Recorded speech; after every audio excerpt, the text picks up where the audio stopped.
Hello, and welcome back to another episode of Wrestling is Her. I'm your host, Raja, and I'm joined by my co-host, John. Hello. Hello. And we're here for kind of a bit of a special episode, just a little thing we wanted to talk about and put in its own little world. A bit of a special. A bit of a special. It's the specialest special of all specials. Yes, because today we're here to talk about our review and our thoughts and our feelings about All Star Grand Queendom. Yeah, and we kind of wanted everybody else to get their feelings and thoughts and reviews out there first because, well, first we needed a little bit of time to recover from the... We had to take it all in. From the Mayu Itani match. Process it. Order the magazine that we knew was going to come out. Of course. Like, there's no other person to put on it. Well, how could you? It exceeded every expectation. It did, as we imagined. And that we're going to talk about that. Yes, we are. So why don't we start from the beginning? Yeah. And let me just say, it's your show. I just like to interrupt. That's okay. I like to hear your thoughts. Well, thank you. And my thought is, if anybody's expecting any other goodies on this particular episode, not going to happen. Not today. We're sticking to script. We don't have a script. We kind of have a script. It's like a loose point of bullets. Yes. But we're going to just cover this event because that's how special this event was. And then we'll be back and have a normal episode with all the shenanigans on it. All the shenanigans. So on April 27th at the Yokohama Buntai, we had All Star Grand Queendom 2024. And we began with the pre-show with two little matches, starting off with Momo Kogo versus Rana Yagami. So this was a good showing for both of these girls. Like, solid match. I mean, it was what you expect from a match like this, and I thought it was really interesting after Momo won, which was kind of a given, but we were kind of hoping it would go the other way. She tried to play nice with Rana, but Rana seemed a little defiant, a little upset.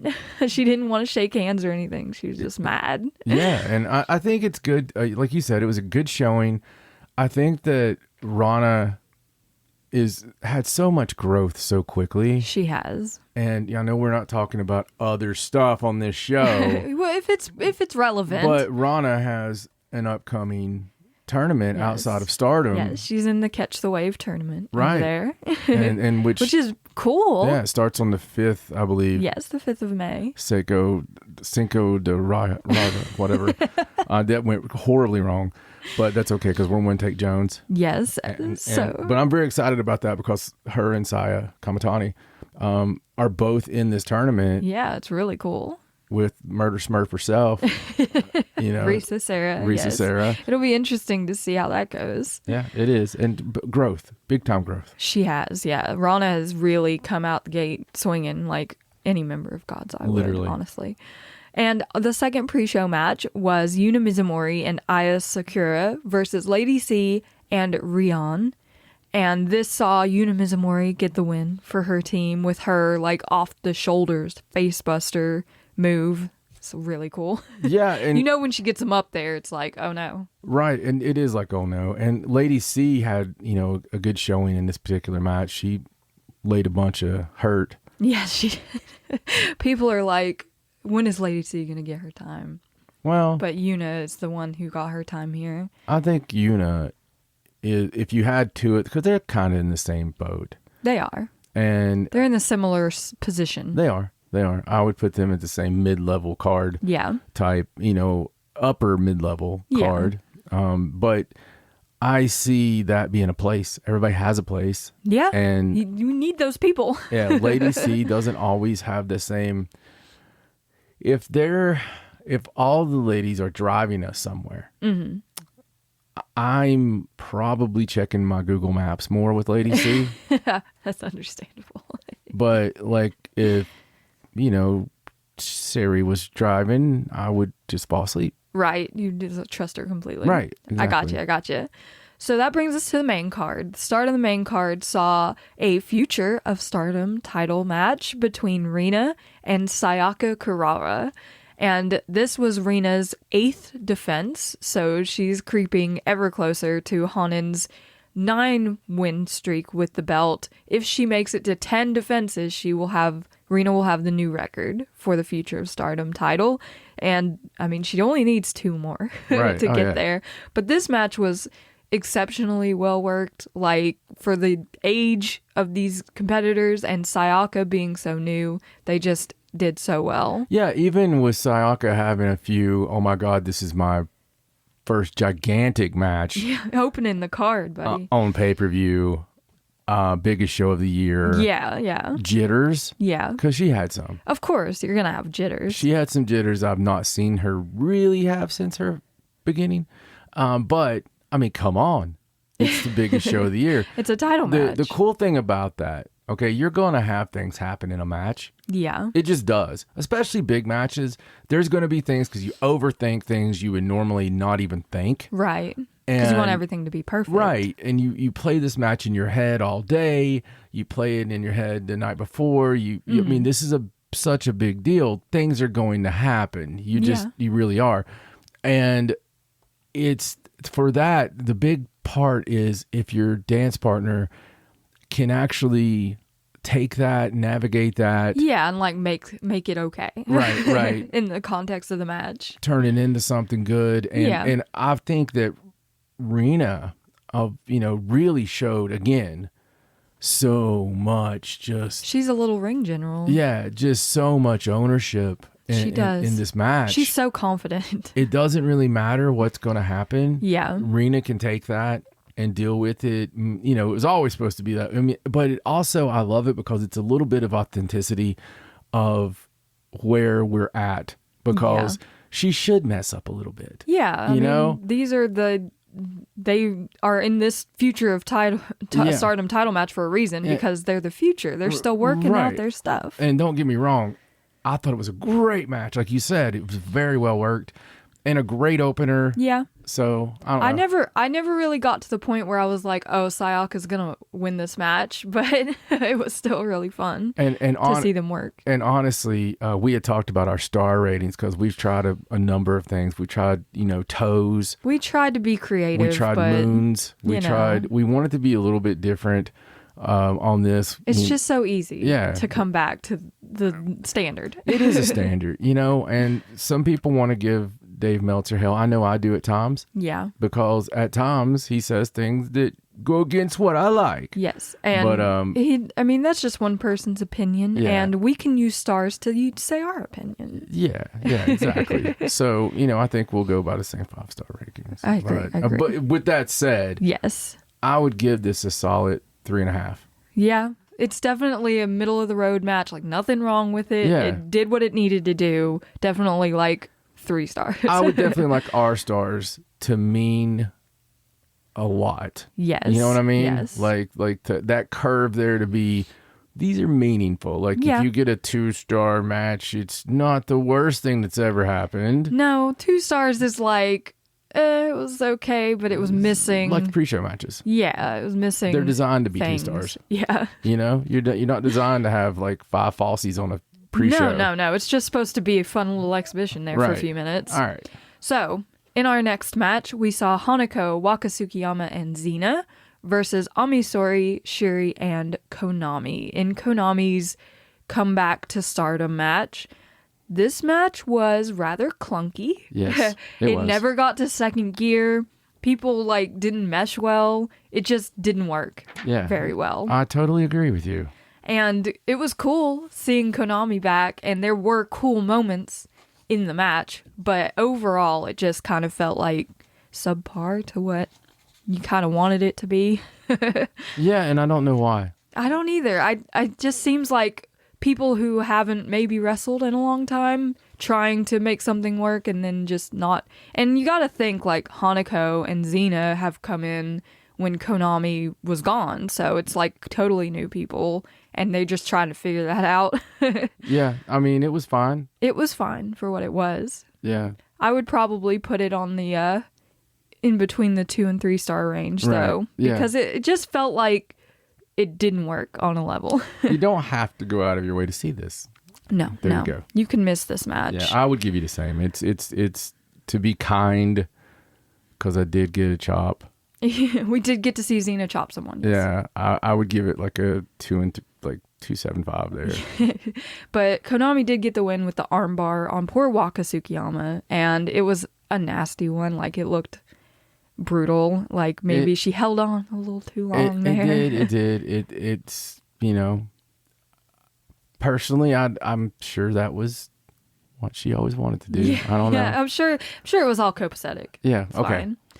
After that, we got the high-speed title match, a four-way between the champion, Saki Kashima, Sayaka Mitani, Fukigen Death, and Saya Ida. Yeah, in a match that had to be the way it was because of the way things are. Yes, because Saki Kashima's foot is obviously injured, she didn't get involved very much at all. Like, she was just kind of there doing her Saki stuff while the rest of them wrestled. Which we predicted. And, I mean, for a high-speed title match, it was okay. Yeah. It didn't live up to, like, what we know that the high speed can be, obviously. No, it wasn't Azumi versus SLK. It was more silliness and stuff like that. But we did get a new champion out of this match. We did. When Sayaka Mitani rolled up Fukigen Death. Yes. After everyone's trying to roll everyone up, Sayaka Mitani is the one that got the ultimate roll up in this match. Yeah, it was the absolute ultimate roll up. It was like a double fruit roll up. It was amazing. And because I think it opens a lot of cool doors. It does. It's a new road.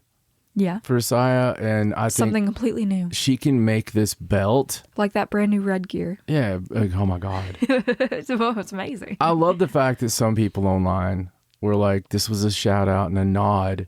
Right. To her former partner there. Yes. And we're sitting here we're the worst. Yeah, we're sitting there going, she's like, I get to wear red now, bitch. You couldn't wear red when your Tommy was here. We live in a teen high school drama, okay? Yeah, I'm sure it was the former. I'm sure it was, oh hey, here's a nod, but this is how we have our fun when we watch wrestling. Damn, she owned that gear, buddy. She looked good in red. She did, yeah. So, with that said, she also is going to be part of this upcoming tournament, but she's already a star, and she's going to bring so much to this division. Oh, I can't wait to see the high-speed matches. I'm so excited. It really mixes a lot to those matches because you can have the high speed. She can roll the high speed. Yes. But you can also have some more impact and some. I think it's going to be really cool. It's a breath of fresh air. I'm excited about that journey. I'm excited about and owning. I love when somebody could be main event, because she's main event caliber. Yeah. By far. Yeah. I love when somebody that caliber takes a underbelt, so to speak, and makes it more. Right, like it adds a little prestige there to the belt. It becomes the belt, you know? Yeah. Suddenly it's like everyone wants it. Exactly. But we know that Saki Kashima was not happy about this because she tried to steal the belt afterwards and run away. It's a very Saki thing. It's like being 1986, going to see Ric Flair live and him not taking a bump off the top. Getting caught on the top rope, not doing the flip into the corner. Oh, goodness. Saki has to try to steal a belt. Yes, but because she's injured and with God's Eye there, they were like, what are you doing? Like, they weren't on the same page at all. Yeah. They were like, give that back. Yeah, no, we have to go amputate your foot now. Oh, goodness. I hope she gets better very soon and that we see her again as soon as possible. She's eating ice cream and watching dramas right now. So, following this, we had a very different... after... that match, I would give like a solid 3 stars. Like it was good. I'm with you. It was a good high speed match, but it was what it was. It was there to get the belt off Saki. I agree with that because I always like to grade things on how much could they get. Right. And this was exactly what I expected. Yeah, exactly. It was right there, just what you needed. Yeah. So next we saw Natsuko Tora versus Mina Shirakawa. This was supposed to just be a normal match, but it's Tora, so it was not. There was a lot of shenanigans, and it actually ended in a no contest after Tekla came out and hit Mina with Tora's stick Yeah. And joined Oedo Tai. Out of nowhere. And this comes after her teasing, like, possibly joining EXV, and everyone was like, oh, new member of E-Nexus Venus, and blah, blah, blah. And she comes out, she's like, you really think I was going to join you? Yeah. Listen, man. I love it. Tekla went up my cred list. Oh, man. Leaps and bounds. Yeah, she became a different person. So she did a return the way you want to do a return. Yes. She absolutely owned that stuff. Let me tell you. Because not only did she come out looking like a star, acting like a leader of Oedo Tai. We'll see where that goes. Yeah, absolutely. Because that went there quickly. She never said that, okay? No, she didn't. But she did more insinuate the with you. Yeah. Than under you. Yes, kind with of thing. she's going to change the world with Oedo Tai. Like, it does feel kind of like Tora. We're going to do this with Tora. The backstage interview. Oh, man. It was so good. If you haven't seen the backstage promo, not the one with Tora. No, but Tekla on her own. She comes back on her own and pulls that camera in close and talks about how she's going to kill your idols. Yeah. And she talks about the idol culture. The pretty faces, the dancing. She's not about it. The pervs. Yeah. She just brings it all. She's so mad. She buries it all. And it's really cool because it's kind of like your legend killer shtick, except it's a very real except thing. Joshi. So she's obviously going right after Tam. She's going after Mina, Tam, all the ones she said use like a fake baby voice and try to be cute for perverts, Now, Tekla, I love you, but how dare you? How dare you talk badly about our sweet There's no children? fake baby voices around here. Those are their actual baby voices. They were born that way. Oh, man. I love it so much. And she's clearly got her eye on Mina to start, but it's going to be cool to see her, like, who all she goes through. And I think maybe she would have been open to joining Micah again, like, post-DDM, but after Micah teamed up with Mina and, like, started doing all this silliness, she was probably like, what are you doing? See, I see Mina differently. I Me see too. that Mina came out and kind of changed herself from being just a shake the breast to the mean, mother humper there. She like, can do that, but she's also a badass. So yeah, I think that's the thing. Like, badassery wise, yeah, she's just because she's beautiful doesn't mean she won't give it to you. Man. Yeah, like, I think that watch out. I think that's going to be a nasty match, and I don't see it going well for Tekla. No, I think Mina's definitely gonna have some stuff to pay back. Yeah, I mean, surprise me. I know she's a great athlete and all this, and she's a good worker, but I don't know, man. That's a big bite to take. It is, especially with Mina's recent like superstardom all over the world. It's someone special to go after. Yeah, it really is. And we've been talking about how we've been waiting on a new member of Oedo Tai, and here we are. Yeah. This is exactly what we wanted, and she came in with a bang. This match on its own was not much. Like, it was like a 2-star match. It was a 2-star match. It was only here to get us to this re-debut. Exactly. And I think a lot of the stuff we've seen recently has been. I think a lot of the Oedo Tai versus last episode we were wondering about Tora, like what's going on and the anger and all. I think it's all just beautifully done to get us to the point of actually having Oedo Tai as a dangerous heel faction. And it went so well. Because they've had a job a lot lately. They have. But now they've got Tekla. Now things are changing. We're going to talk about more changes. More changes. Coming up. More changes. But first we need to talk about Natsupoi and Tam Nakano versus Aja Kong and Kaoru Ito. This is where business picked up for the night. So, in the realm of what I expect, this would have been a nice, because let's go normal. Yes. If you bring in your legends, it's a nice little nod to the past when a federation's doing it correctly. Mm-hmm. And you give people that Ric Flair top rope bump. You give people the standards, right? Because you do all the the good moves that people remember from back in the day. People don't go see Aerosmith today expecting to see them play some new song they're working on. No. They know they're going to watch a backing track being played. Yes. More than likely, okay? Yes. Let's be real. And some very old men gyrating from a distance. Yes.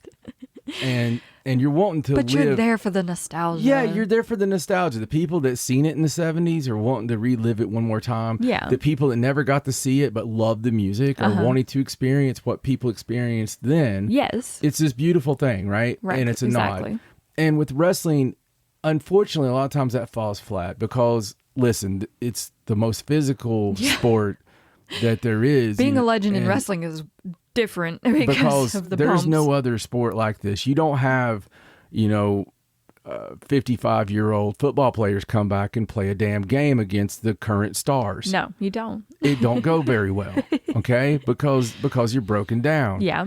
You don't have, freaking, Mike Tyson. That's funny because we're actually doing that fight, but we'll see how that goes. But generally speaking, you don't have like the stars of yesteryear come in against. But if you did, it would still be for the same kind of reason. It's it's not supposed to be competitive. Yeah, it's not supposed to be competitive. It's like Rocky versus Thunderlips. Yes, this match was competitive. Like I don't know what happened. That's the whole thing I'm getting at. Is this match blew away every expectation I've ever had.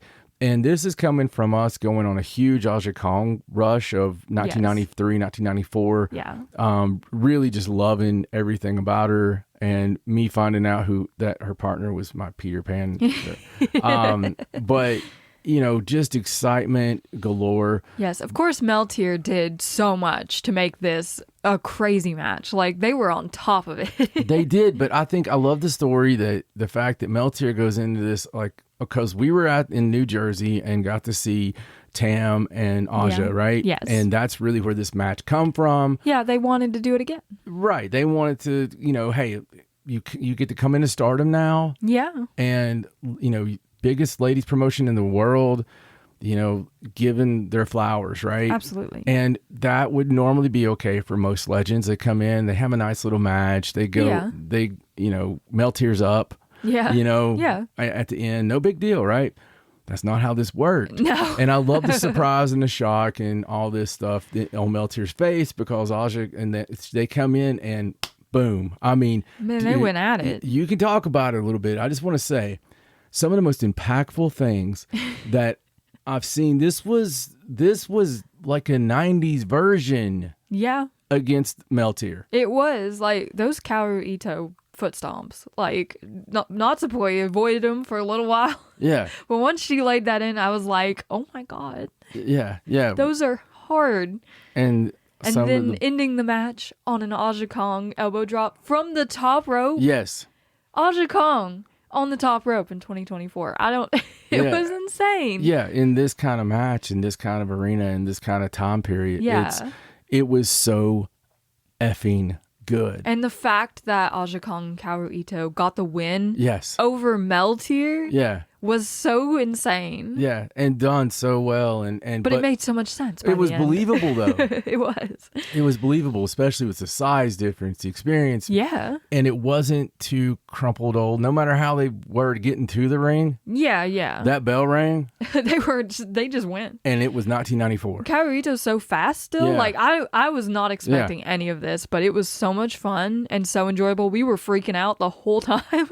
Yeah, it kind of built into it, too. And it was a great way to, like, pick it up in the second half of the card. Like, this was where the really good stuff started happening. Like, we expected this to be the last match of, like, the part of the card. Right. But this was not. This was like, here we go. We're off to the races. Yeah, no, this was something. I mean, just some of the bumps. Absolutely. Is unbelievable. So what would you say rating-wise on this match?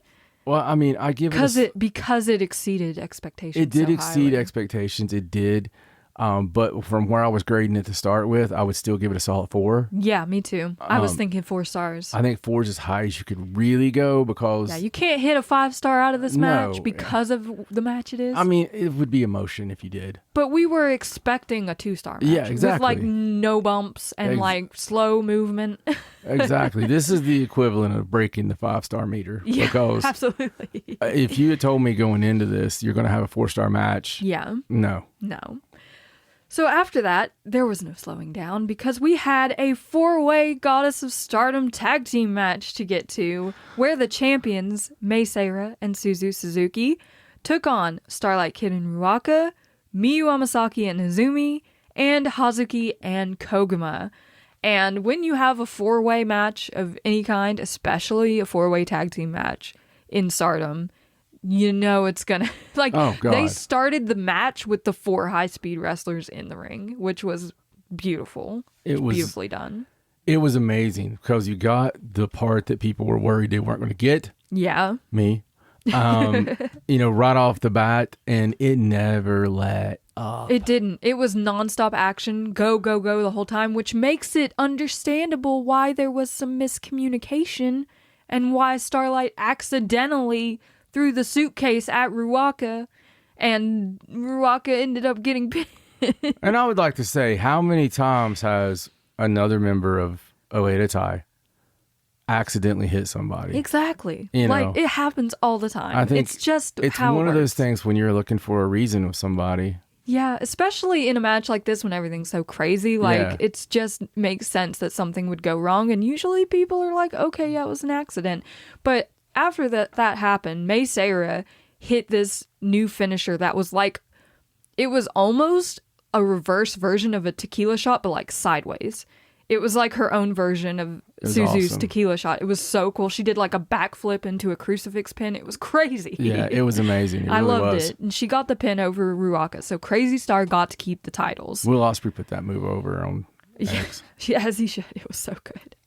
And after the win happened and everything, Oedo Tai turned on Starlight Kid and attacked her and said it was her fault that they lost and that she had not been with the program for a long time, going back to when she was in the Cinderella tournament and didn't want to cheat like they were, and all that's been a long time coming with Tam whispering in her tiger ears and all that, and they just laid into her just right there. And I just want to say, since the first little nugget of her not wanting to cheat. I know, you were like, oh, I smell a turn. Since the first little nougat, I've been excited because Starlight Kid is my favorite. Yes. Like, she exceeds. Yes. And she is above. She is above. And she, I've been waiting for this. I didn't want to see it like this. No. But like, I was mid-tweet about this match, and I had to stop because it started happening, and I was like, what? Yeah. What's happening? Yeah. I think I was like, hey. Yeah, I was like, wait, what? We were not expecting this here, of all places. No, and it was very awkward out of nowhere. It felt a little crazy, like, because of an accidental. I know that's not the only reason. No, I know. It happened, but it did feel kind of crazy. They used that as the reason. And all at once. Like, when is a good time? Like, usually on turns, we're going to see somebody not take the tag when they get to the corner. Right. It's going to be more blatant. Yeah, it's going to build through a match. But it makes sense to do it on this humongous card. I think it makes sense that if you have it, let's live in the world of kayfabe here. If you have it planned. Yeah. And it's like, we got to get rid of her. Yeah, you guys are conspiring backstage. Yeah, she's being too nice to the other people. She's doing all these external appearances. Right. She, gave love to someone, in Taiwan. She went off and won a title in America. I mean, she's getting too highfalutin, and we got to get rid of her. She's Plus, not, they've got Tekla now, so why she's not hanging out in our Oedo Tai house, and she's not riding the bus. Yeah, riding through town in our Oedo Tai van with. Because I live in a cartoon world where I see them as all the factions have their own house. Yeah, as little characters and stuff. And so I don't know. I see it as they were going to do it no matter what. Absolutely. And they were just looking for a reason. What better reason or what better place than the Yokohama Buntai in front of all these fans and to make an statement, example? Yeah. Right? So they already had Tekla. Yes. And they're making a statement. It's a new Oedo Tai. Oedo Tai is back and dangerous. Yeah. Biggest show of the year, kind of setting up your entire year. Yes. And this is a perfect way to start a new story. Absolutely. And now, because of the timing and everything, right before Golden Week, we now have an entire, like, slew of matches where Starlight Kid has been shoved into the Cosmic Angels team because after they were beating her down, Tam Nakano came out and, like, laid over top of her and protected her. Yeah, and, you know, it's still, I mean, it's not like, hey, it's Christmas, you're part of the family. I mean, it is on their side. Well, yeah, they were like, come on. Starlight's still a bit, you know, like... You would be. Because you know what you did. Yeah. And, you know, if you go back to the original turn... Yeah. That was a little bit crazy, too, because Starlight didn't want to go to Oedo Tai. No, she was forced. The match happened, but then she was okay with it after a while. She was okay with it, but Tora was saying to, you know, Maya's not even fighting for you. Right. And all this, you know, but it really was sad. The whole story with Mayu Iwatani and Starlight Kid obviously is one of my favorite arcs in the history of Stardom. Yeah, absolutely. Where we're at right now, we haven't seen any of the house shows from over the weekend. You know, we haven't seen any of this stuff because they didn't do them live. They didn't do it live. I have, however, seen just a clip. Ooh, a clip? I've tried to avoid everything. Well, what did you see? I try to avoid, too. I know. It's hard to avoid. I'm really trying to avoid. It's everywhere. Anytime I see something, I'm trying to avoid until I get to watch it. But I have seen Mayu Iwatani and Starlight Kid. Oh. Face to face in the ring. So that's fast. And I've seen Hazuki, interestingly enough, tweet today. Right. As the time of recording. Some venom toward Starlight Kid. Hazuki's like, saying basically, don't think you're just going to walk in. Oh, man. And I don't blame her. You know, blah, blah, blah. She knows Oedo Tai. Let me tell you why this is interesting. So she was venomous in this tweet. Okay. And just coming right at her. I don't know how close this reunion was. Like, I just saw them looking at one another on a clip. You don't know, like, how serious they were. It looked like, and someone's like, the reunion we've always wanted or something. Like, right. Okay, so I didn't want to know anything. Right. Because I just didn't. But with that said, I can't unsee it. Mm-hmm. And then Hazuki has this tweet. Right. And you know how we've wanted. I'm not putting the cart before the horse here. Yeah, but yeah. We have what if Oedo Tai's not done on their recreation? Well, maybe not. I'm just saying, we both really love the fact of Hazuki and Oedo Tai. We do. She makes sense. She looks so right and comfortable in the black. Like she does. She is like she is an evil chick. She is. She just feels like she belongs there. She doesn't feel right with day glow around her. No. It's like you're supposed to be dark. Yeah. But it makes sense, I guess, that Starlight was kind of forced into Oedo Tai. Now she's being forced out. Like, she's been held prisoner this whole time, and now they're like done with her. They're like, okay, you can leave. It's sad that she didn't get to leave of her own, like, realizing the error of her ways or whatever. But I think Mayu Iwatani would welcome her with open arms. Absolutely. And so Hazuki probably has to step up as the second in command, so to speak. She has to be like, Mayu? Yeah. No. Yeah. Stop it. They probably have to do that in grocery stores, malls. Yeah. They have to watch Mayu at all times. Walking by animal shelters. But we have seen clips now of Starlight training with Natsupoi wearing a very bright, colorful pastel mask instead of the typical black. And I love that journey of coming from being, right, to having that breakout. Like, she's giggling in that. To going into the most frou-frou, like, idol group in the company. Yeah, I mean, she's literally laughing at Poi for being Poi. Yes. Because how can you not? I mean, she's just a fairy. She's like, if someone says, is there someone living today that embodies what you would think a fairy is. Oh yeah, not it's trapped in human form. It's Poi. It is. She's a fairy. And people love her for it. Like, find me someone else that comes out where so many people just start screaming their name in the way that the person says it. No, Tam and Natsupoi are like a force to be reckoned with. I think we as human beings in the world we live in just adore someone that's so eternally positive. Yeah. And you just want them to stay that way, kind of, you know, like she's infectious. It is. She'll get Starlight Kid back to the light side. I think it's good for Stardom, having them, but I'm excited about her and Starlight being a team. Me too. Speaking of teams, though, immediately following the match, FWC decided they were not done with their hunt for the Goddess titles, so they immediately challenged Crazy Star for a one-on-one tag match in Fukuoka. And Suzu, being Suzu, was like, "You're on." Yeah. She did not even blink. It cracks me up. You challenge her to a drinking contest, a fight out back, checkers. So funny. She's gonna say yeah. I feel like eventually it's gonna be May's gonna have to be like, okay, you gotta stop because you're gonna get us killed. Yeah. We're gonna lose our titles because you just keep saying yes. So I'm afraid of this one. I think this could be the end. It could. They've had 2 defenses, and I really hope that they get to keep the tag titles longer, but FWC is a long-standing tenured tag team. Yeah, at this point, unless we're going my way with Hazuki. That's true.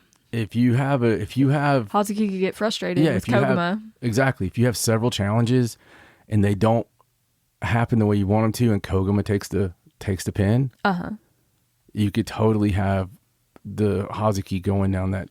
Just saying. You could, because Koguma is sort of like the weak link in the mind. Be making a star with their hands for the rest of my life. 1 or 2 options. Yeah. So this 4-way tag match, I would say is in like the 4.25 range. It was nonstop craziness. Yeah, it was 4 and a quarter. Yeah, I'll give you right up there. Yeah. After that, we got into the big 3 of the card. Yes. 3 major single titles on the line, starting with Mayu Iwatani versus Sari for the IWGP Women's Championship. So we have yet to create words in this language that can properly define what this match probably did for Stardom. Yes. It absolutely did for Joshi, but just for pro wrestling, as a full sport, as an art form, I expected really great. Okay, yeah. I did, but then again, no one can really expect. Yeah, this match leading into it had every chance, more of a chance, to fall flat because of how long we've been waiting, because of the expectations. Yeah. And they took that and they were like, I don't think so. And they exceeded everyone's expectations. The violence in this match is unparalleled. Brutal. You can get chairs and you can get gimmicks all you want. Mm-hmm. That doesn't make violence to me. No. That makes a cheap way to have violence. Yes. When you go out there and you have a contest that is physically unbelievable. Oh man. Just the physicality. You're like, how are these people still doing this? And here's the thing. This is their first singles match. Yes. It's insane. It takes you months to get chemistry of the it takes you a long time. It only gives me someone like Will Ospreay. Yeah. And Bryan Danielson, right? Yes. Who just blew everybody's mind. Yes. In a first time ever match. Yeah, it's insane. It doesn't happen. No. That's not how it happens.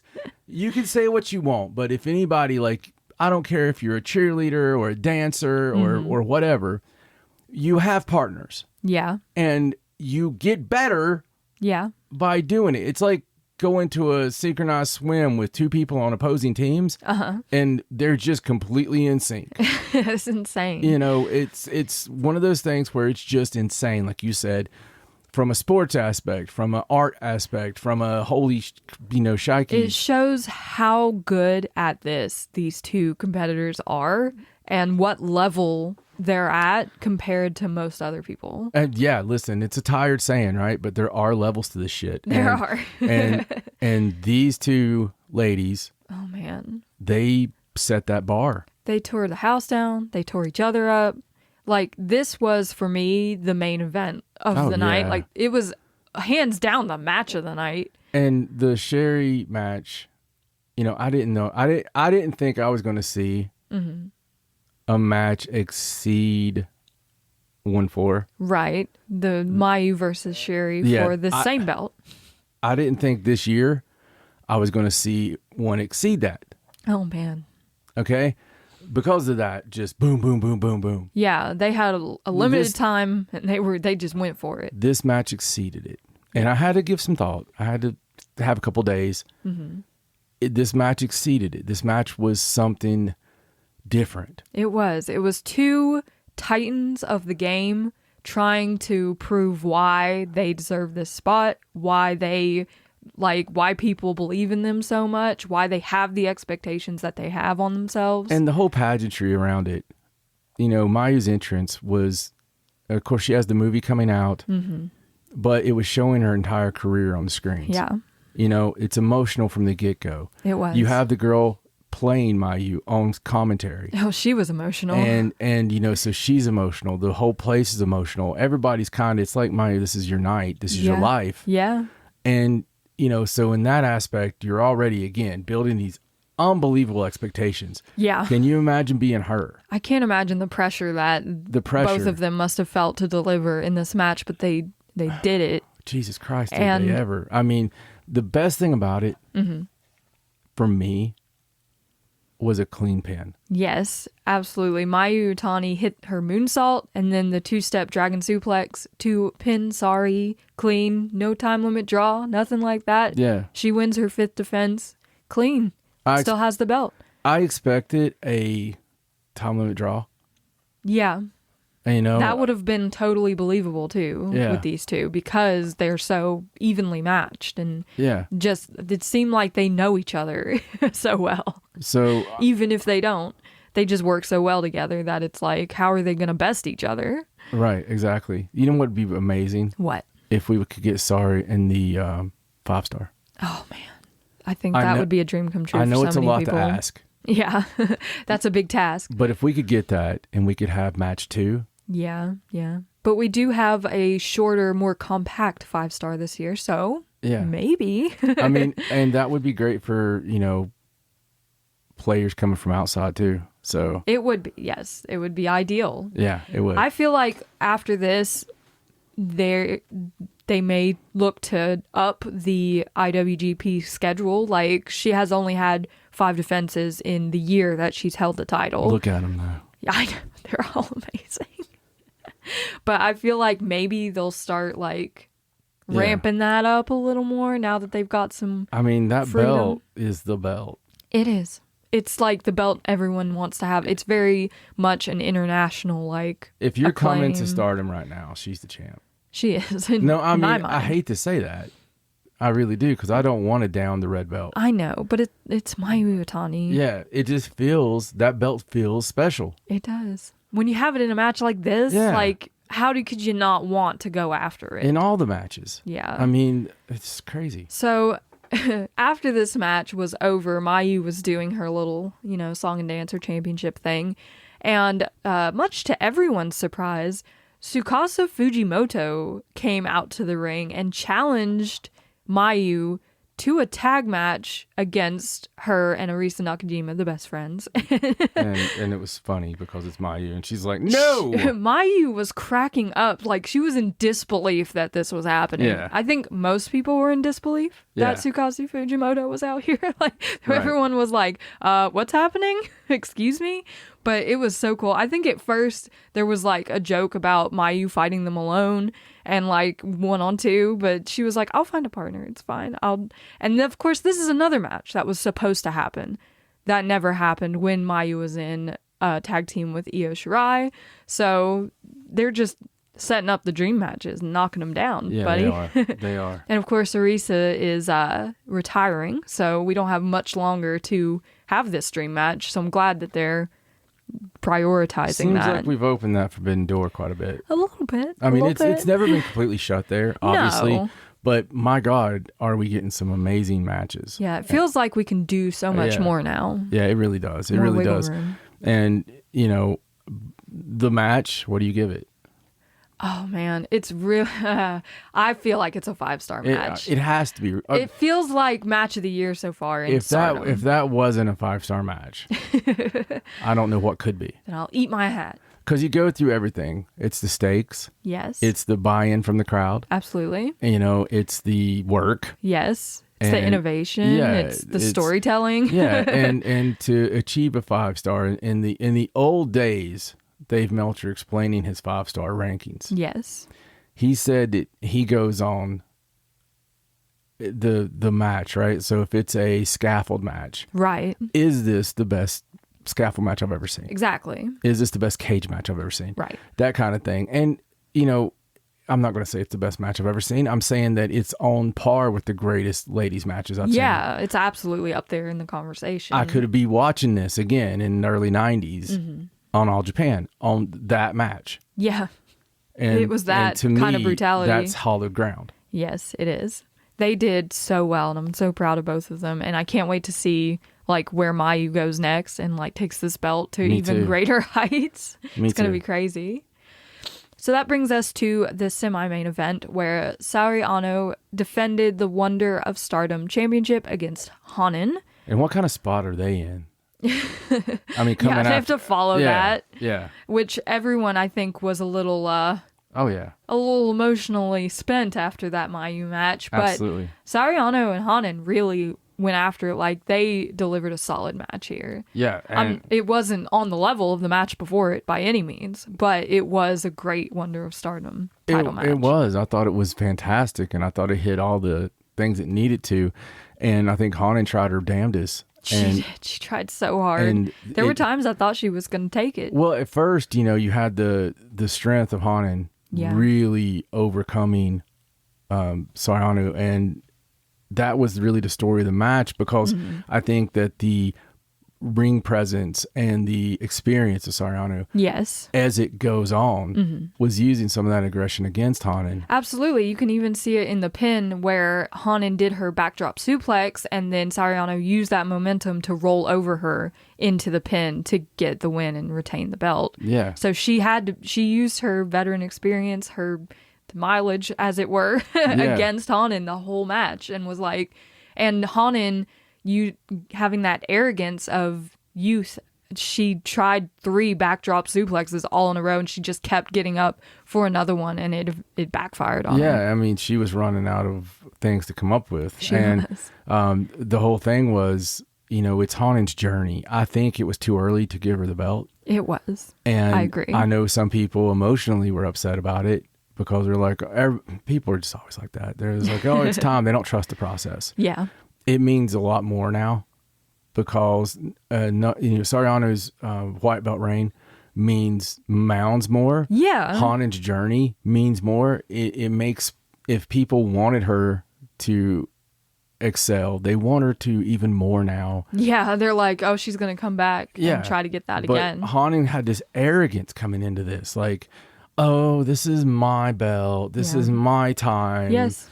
And it showed in the match. I won this, so I deserve this. And that's not how that freaking works. Yeah. You won that, so you deserve a chance. Yes. And Hanan's attitude about this, I think Saori Ano kind of poked fun at her a little bit in her post-match comments, talking about how she's so young and attractive, but hey, isn't 33 still attractive? And Hanan's like, yeah, you're still attractive. Like, it's like, yes, I'm older than you, but I'm more seasoned. I have more experience, and you gotta lose that attitude if you're gonna get anywhere. Yeah. It's amazing. It's a great story. I think Hanan learned a lot in this match. And I think sometimes they're so good at this that we're hearing comments leading up to a match, and you're not thinking that this has been thought through. Right. You know, that her arrogance.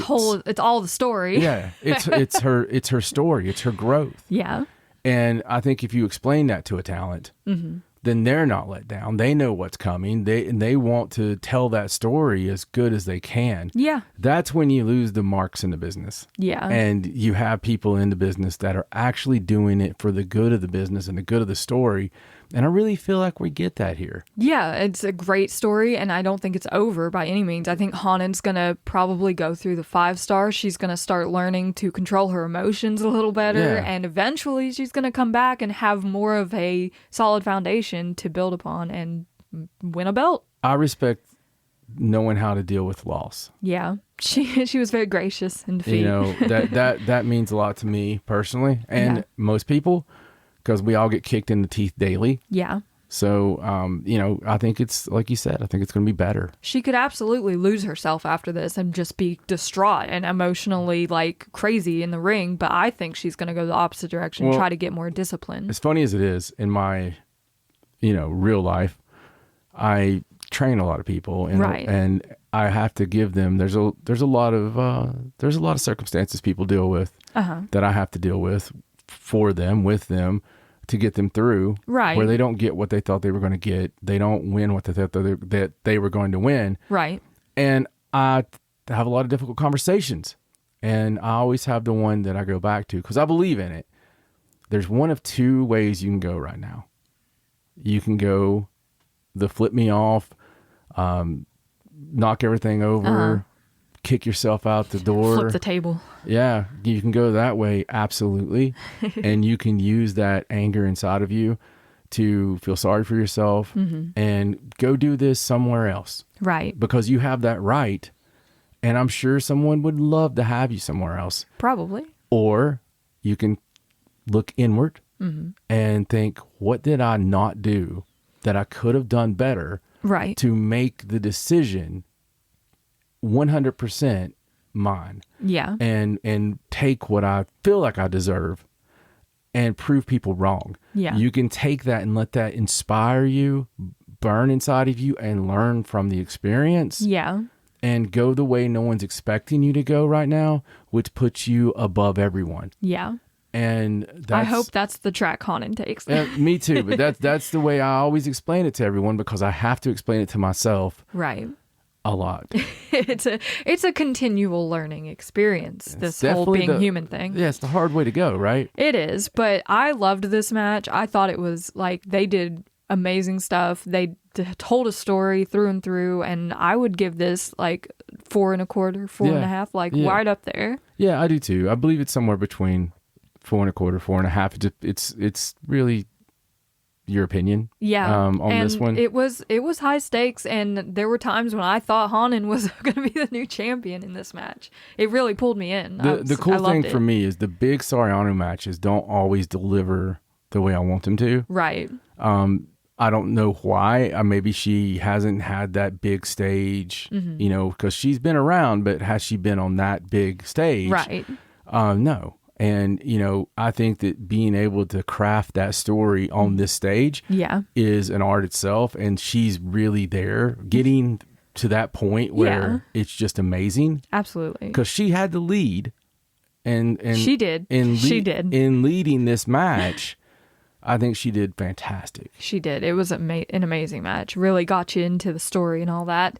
But that brings us to the main event where Maika put the World of Stardom Championship on the line against Momo Watanabe in a 3 stages of hell match. 2 out of 3 falls with different stipulations. And we started with the first fall being a normal run-of-the-mill match, even though they still did the chairs and everything, And in the first fall, Momo Watanabe got the win with the Peach Thunder. And then the second fall was a hardcore match. And Maika took the win with the Michinoku Driver 2 on a pile of chairs, which looked absolutely brutal. And that took us to the third fall, which was a last woman standing match. And Micah managed to hit another Michinoku driver to keep Momo down for the 10 count and retain the World of Stardom Championship. Which feels a little funny after the night Oedo Tai had. It just kind of feels like it would have put a punctuation mark, like an exclamation point, on their whole turning on Starlight, bringing in Tekla, if they had the World of Stardom champion in their ranks. Yeah. So I feel this match did a wonderful job of building back better Momo Watanabe. Oh, man. She's just so good. To where, going into this, we already felt that way. Yeah. A lot of people did. But especially if you've watched her previous run, when she got so much so quickly. Yeah. And, this did a great job of making her a serious threat. Yeah. Putting her at the top of the group and on the upper echelon of the Stardom talent. Yeah.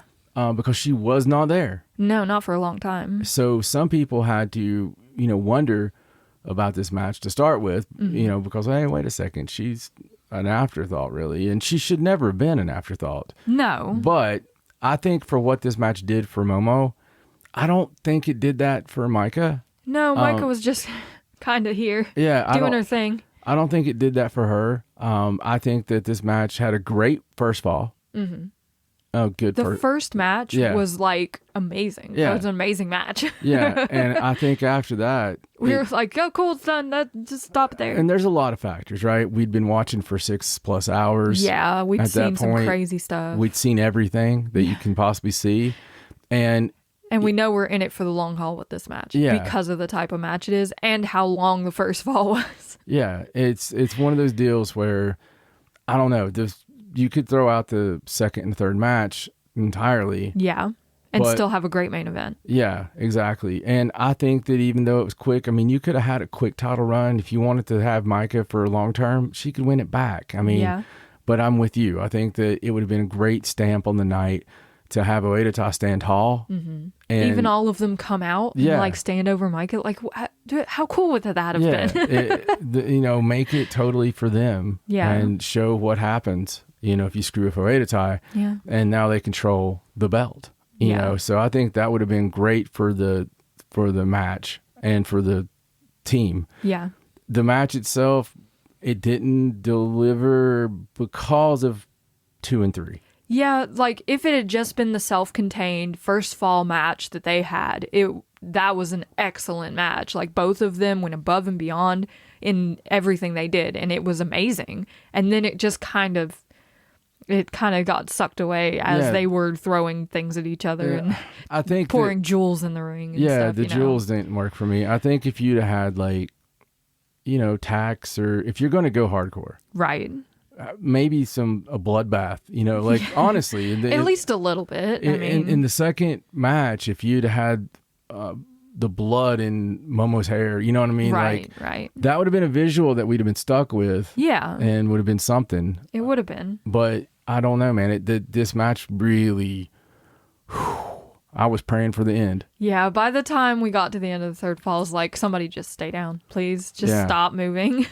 No matter which way you want to go. It was kind of exhausting after the night we had and after watching a full match between them beforehand. Like, it just felt like it was a little too much. But Micah's still a champion, which I don't understand. But I guess we'll see where she goes from here in this title run. And who will eventually take it from her. Yeah, I agree. Because it does make sense. It makes sense story-wise for Momo to win. Yes. And maybe they're holding out for Tam to eventually get it back when she didn't actually lose it. Or maybe they're planning for something else. But I guess we'll find out in the future. But this match as a whole, like, we can't just grade the first fall because I know it's only a piece of the match, which sucks because that first fall match was like over 4 stars in my opinion. Yeah, I give it personally 2. Yeah, but the full match as a whole match together, it's definitely in the 2-star range. It just was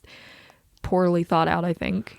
Yeah, and I'm only giving it a 2 because the first match. Yes. You're right. Yes. I mean, it's the second and the third were bad. But Micah's still a champion, and there's actually something I forgot to mention in the semi-main event after the fact. Natsupoi came out to challenge Sariano, which we were super excited about. But then Amisori came out and was like, no, I want a white belt match. So now Amisori and Natsupoi are going to have a match to decide who will be Sariano's next challenger for the Wonder of Stardom title. And I think Sariano was like excited to see Natsupoi come out, and everyone else was like, yeah, give us that match again. But we'll have to see how she does against Amisori to see if she gets that match. Yeah, well, good things come to those who wait. So that was, overall, it was a hell of a show. It had that big card feel that you want from All Star Grand Queendom. Yeah, and Okada-san, he said that, I'm learning still. Yes, and it set up some amazing stuff going into Golden Week, like heading straight for the 5-star. Like, I think there's some really cool storylines and things that are about to start playing out. And I can't wait to see what we have coming up next. Me too. There's a lot of fun, and I can't wait to share the rest of this journey with all of you. Yes, absolutely. So make sure you keep up with us on social media at Wrestling Is Her if you want to hear more of our thoughts and feelings about women's wrestling as a whole. Normally we would talk about the entire scape of women's wrestling, but this was a very special episode where we wanted to talk about All Star Grand Queendom in full, and we hope you enjoyed it. But we will see you next time. I'm Raja, he's John. So long from Wrestling Is Her. Bye. Bye.